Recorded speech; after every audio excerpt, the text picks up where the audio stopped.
12 000. Regardez bien ce chiffre, ce n'est pas une bande de rebelles égarés ou quelques bandits de brousse. C'est l'équivalent d'une division aéroportée complète. 12 000 hommes armés, équipés de treillis tactiques neufs, coordonnés par satellite. Comment une telle armée peut-elle traverser le Sahel, la zone la plus surveillée de la planète par les drones et les radars, sans que personne ne donne l'alerte? La réponse est simple. Ce n'était pas une infiltration, c'était une livraison. Aujourd'hui, nous allons relier les points invisibles. Des ports de l'Atlantique au palais parisien, des coffres-forts d'Abu Dhabi aux sables de la Mauritanie. Voici l'histoire du complot que le Mali n'était pas censé survivre. Tout commence par la fibre. Des milliers d'uniformes de combat, modèle 2025-2026, sortis d'usine. Leur trajet, le port autonome de Dakar. Sous le nez des douanes sénégalaises, des conteneurs entiers déclarés comme marchandises civiles ont déversé ce matériel militaire en toute fluidité. Comment les services de renseignement d'un État frère ont-ils pu rater une telle cargaison? On ne rate pas une armée dans des boîtes en fer. On reçoit l'ordre de valider les bordereaux sans poser de questions. Le Sénégal a servi de poumon logistique à l'invasion. C'est le premier acte de la trahison. Mais qui a orchestré cette partition? Regardez le calendrier. Juste avant l'offensive, une rencontre au sommet à Paris. Mohamed Ould Ghazouani est reçu à l'Élysée par Emmanuel Macron. Officiellement, on parle de partenariat. Officieusement, on peaufine le rôle de la Mauritanie, celui du sanctuaire tournant. Le scénario était parfait. Les assaillants frappent le Mali, puis se replient en territoire mauritanien sous le prétexte de la crise humanitaire. Une frontière bouclier, protégée par la diplomatie française pour permettre aux tueurs de se reposer avant de frapper à nouveau. Macron pensait avoir acheté le silence de la zone pour étouffer Bamako. Mais qui paie?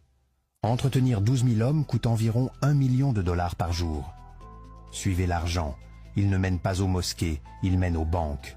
Que faisait le chef du renseignement émirati dans la zone au moment précis de l'escalade? L'argent des Émirats a financé les soldes et les instructeurs. Et parlons-en de ces instructeurs. Sur le terrain, on identifie des cadres blancs, des officiers traitants occidentaux, dirigeant des troupes manipulées. Ce sont ces ombres blanches qui coordonnèrent la tactique pour le compte de Paris et d'Abu Dhabi. Le but? Détruire le Mali pour contrôler ses ressources futures. Ils ont commis une erreur fatale. Ils ont sous-estimé l'armée malienne.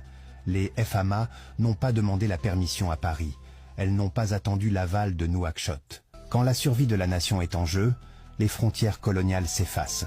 Nos militaires ont franchi la ligne. Ils ont traqué les assaillants jusque dans leur nid en Mauritanie. Neutralisation. Nettoyage.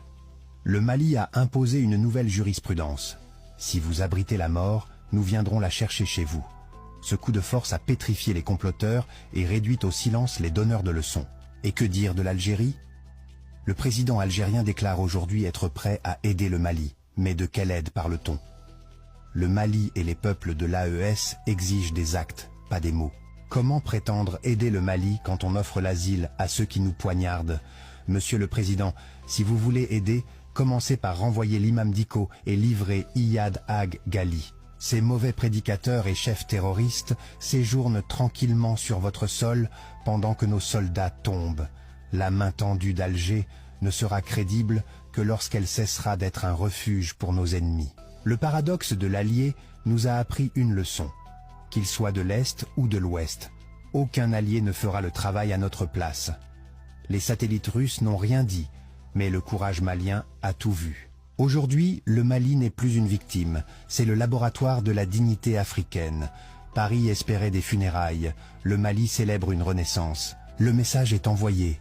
L'ère où le destin de l'Afrique se décidait dans des palais européens est morte et enterrée dans les sables du Gourma. Le Mali est debout, l'AES est en marche.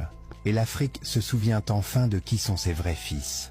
Partagez cette vérité pour que plus jamais l'ombre ne gagne sur la lumière.